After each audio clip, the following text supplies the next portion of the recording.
Yo, what's going on, Two Fingers family? It's your boy, Hardy Boy, aka Lamar, coming to you guys with a couple updates with some of the upcoming episodes that we got coming out for you guys in the next few weeks.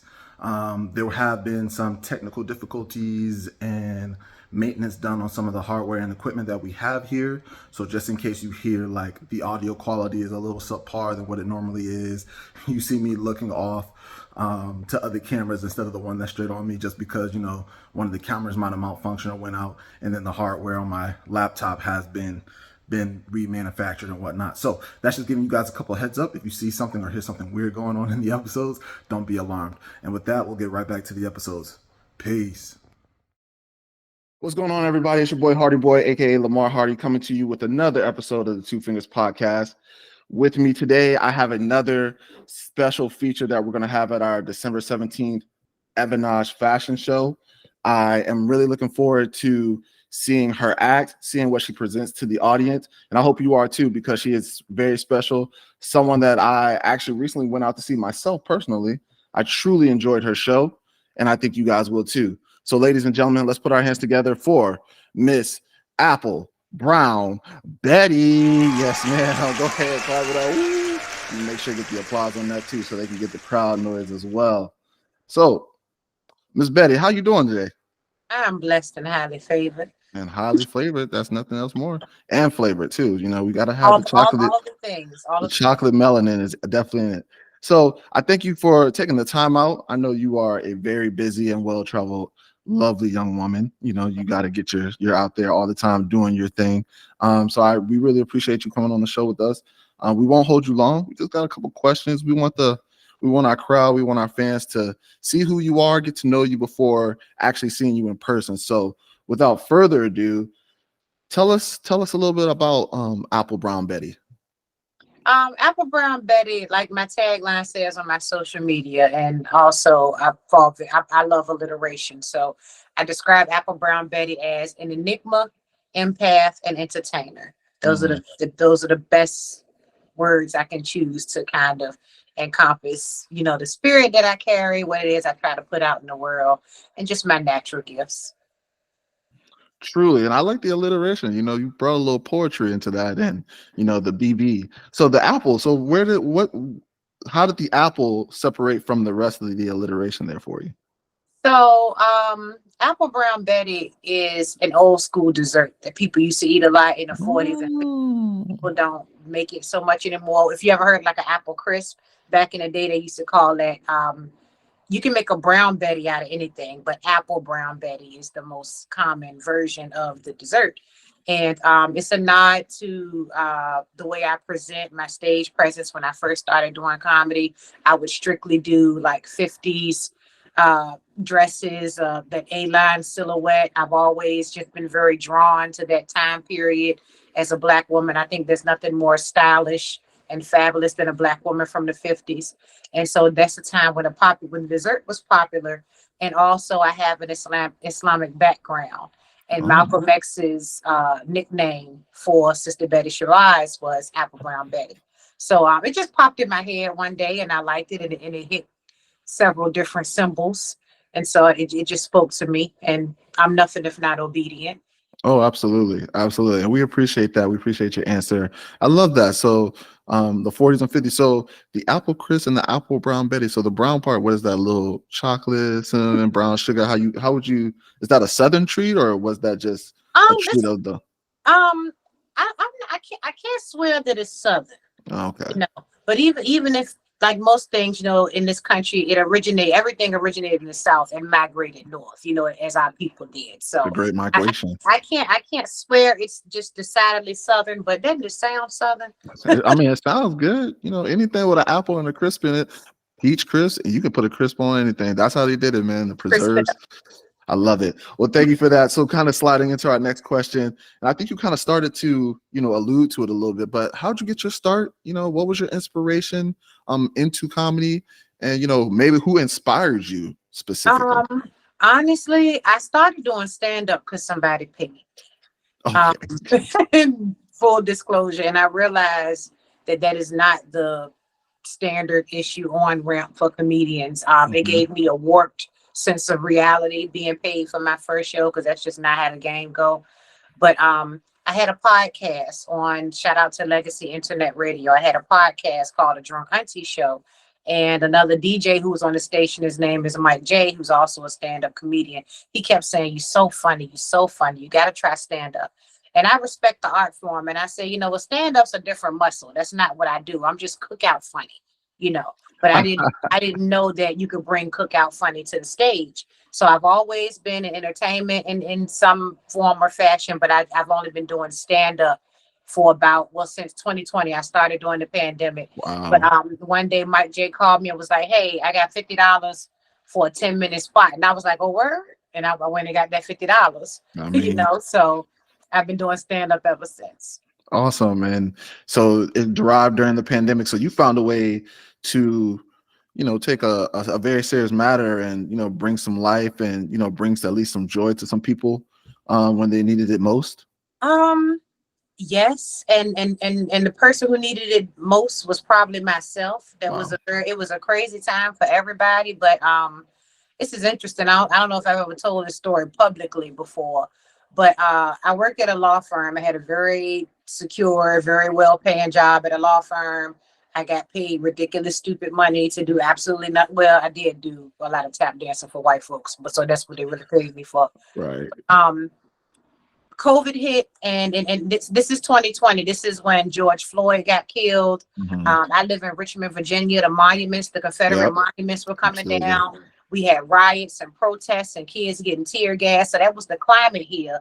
And I got to the point where I really couldn't promise I wouldn't keep my hands off people. I worked at a law firm where Fox News played on the TV every day. The day after Trump was elected, they had Trump champagne in the office. So this is the environment I'm in. And I had a part-time, I'm talking your head off. Tell me if I'm talking your head off. Okay. No. Trust me, when you finish, I'm about to jump into it. Jump on in. I had a property management company that I worked, part-time, evenings, weekends. And so when it happened, I was like, I got to make something shake. And I decided to step out on faith. I went into business for myself. And it was gravy at first. I was making the same money I was making at the firm. But then COVID hit. I had some health issues after that.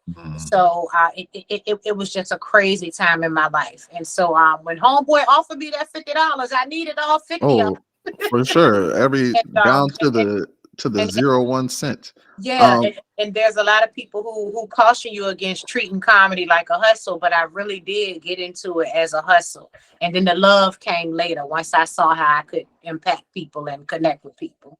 I truly feel you on that. And I think I'm glad you kind of opened that up. And as most viewers know, this show actually started in 2020. Oh.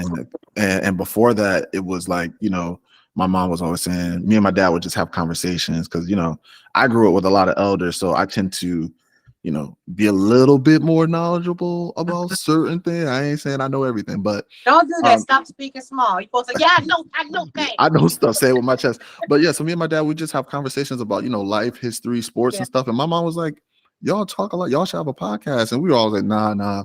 But then COVID hit and,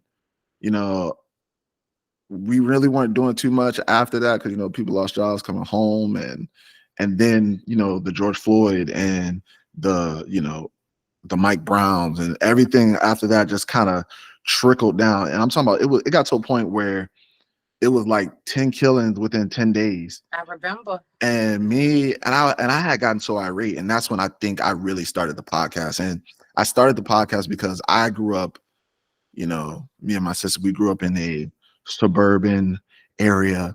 But growing up where, my mom's from the country and my dad's from the hood. So, we got to experience both sides.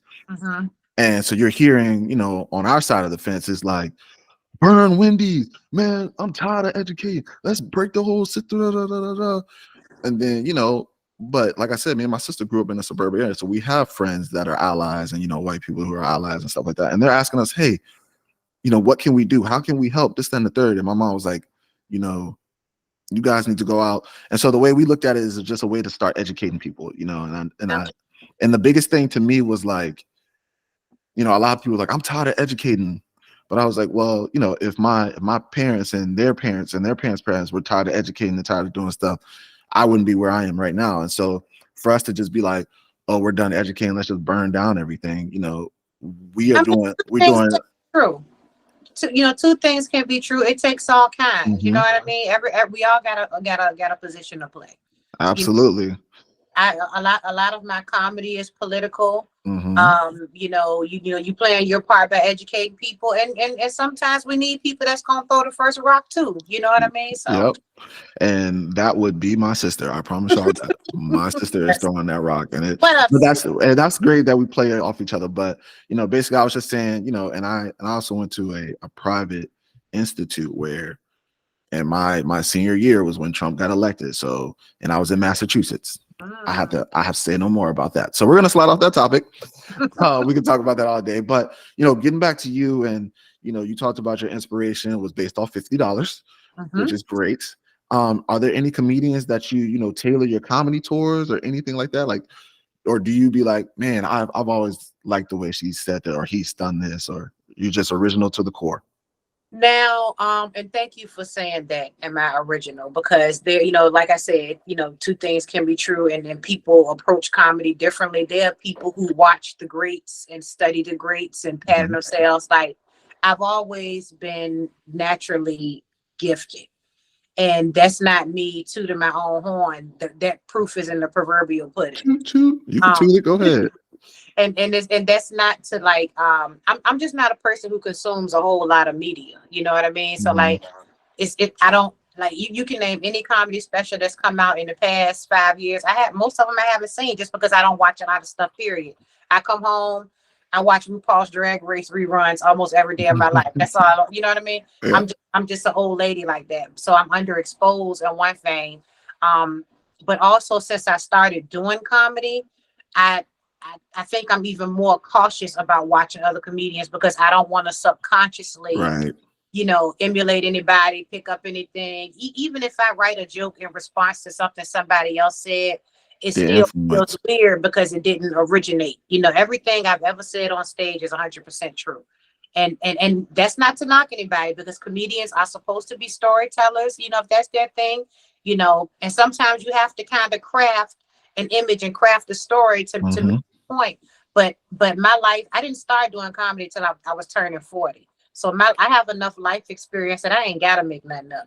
you know. So And I think that's the no, best thing about comedians is, especially when you say you're unique and original to the core, is your inspiration truly comes from life experiences. And that's what makes it funny because it could be a down bad story, but you guys could find a way to flip it and turn it and just make it relatable. Because at the end of the day, that's what life is. It's like, how can I make my trials and tribulations or my story, whatever I went through, how can I make you see it and relate to it? And literally, you guys use words to create a visual, which is so creative. And I've always been, amazed and in awe of you guys' talent. So truly, thank you. that is amazing. So I appreciate you saying that. So what are you, without giving too much, we want to keep it under wraps, but what are you most excited for coming up with this show, and what you got a little bit under your sleeves for us?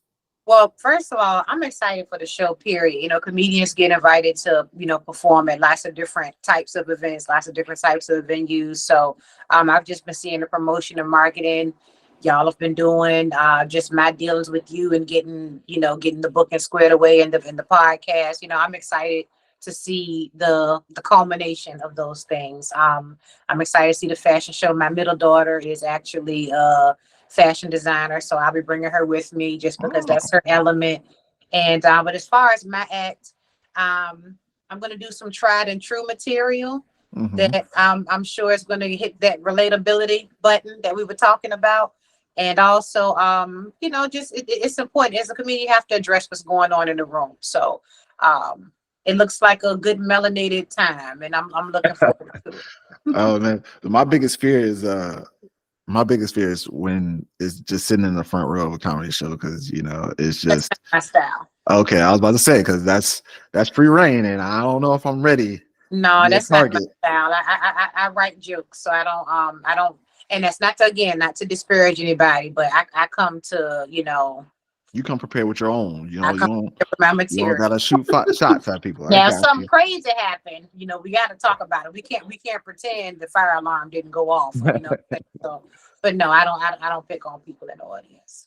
Definitely. Just a couple more things for you because we don't want to hold you too long, and I really kind of want to say the rest for people to actually see you. So, um, this is kind of a two-part question. Part one is, when you're performing with your audience and you're engaging with them, what is it that you want them to feel or receive from you? And we'll just stop it there, and I ask the second question after that.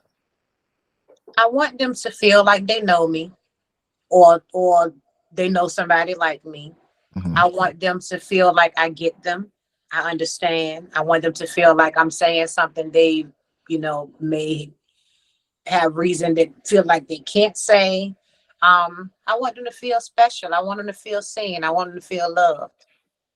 Definitely, and I appreciate that. And that's especially in times like this. And I also appreciate that you said that kind of as you're kind of partnering up with the idea of the show is we want to end 2023 out with a bang, meaning we need to go into 2024 rejuvenated, That's right. refreshed, new, loving, caring, because Lord knows this world needs it. And so, I'm glad you are trying to, fill people's spirits, and the best thing is to do it. You can't fill an empty cup if you're empty yourself. So, Very true. I'm glad you said it was therapeutic for you to get into comedy, and I cannot wait for you to rejuvenate my spirit because I'm in need of it. I'm truly in need of it. But my last question to you, going into this is, you know, it's never done. You could always do it. You said it's cookout comedy. It could be in the backyard. It could be just with your family. But what is the legacy, or how do you want to be remembered? What do you want people to take away from you when it's all said and done, and when the lights are off and you put the mic down officially? Like where are we at? I just want people to know it's okay.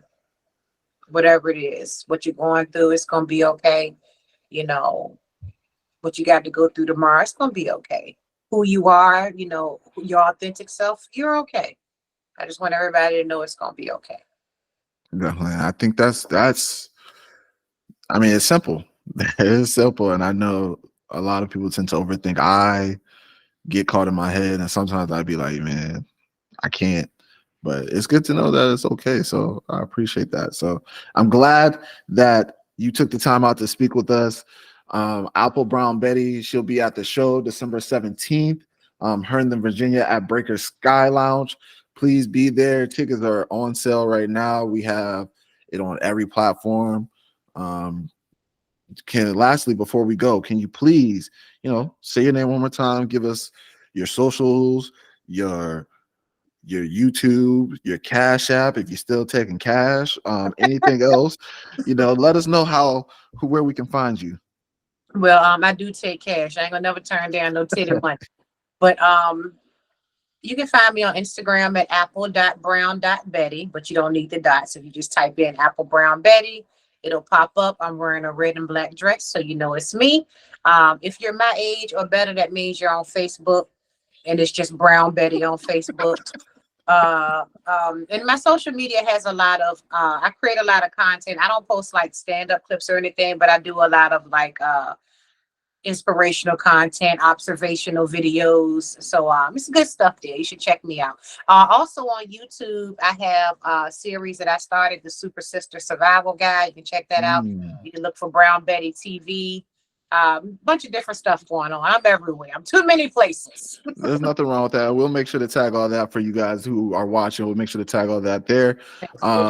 Actually, I've been, on Instagram, I've been saving a couple of your videos because the first one, there was one I thought, and you tricked me. I thought something bad had happened, and then you ended up making a joke out of it, and it was the funniest thing ever. It was like, I think it might have been the whole, like, it might have been the one where it was like, women dating or something, and you made it seem like it was drastic and like detrimental, and you was like, but I'll be there, or it was like chicken or drive through or food. There's something about food, and I'm gonna let you know by the end of this. My brain resets every It's all good, but it was hilarious, and you be doing it from the comfort of your car too. It just be like we be sitting there beside you in the passenger seat. But thanks for the plug. At least you've seen some, and you can absolutely. I would never, interview someone if I haven't seen their work myself. I can't. promote you without that. So with that being said, please, everyone, if you are truly a fan, please like, subscribe, and please share this with any and everybody that you love. You can also visit us at www.twofingersdeuces.com. That is the number 2, the word fingers, that's on your hand with the S, and deuces like chrisbrown.com. And with that, Miss Apple Brown Betty, we appreciate you staying with us. All right, we're going to end with our mantra as always: 2 fingers, peace and love. 2 fingers, 2 up, 2 down. 2 fingers, deuces, and we are out of here. Oh, snap, we got the balloons. Hey, I didn't even know we could do that. All right, y'all, we out of here. Peace.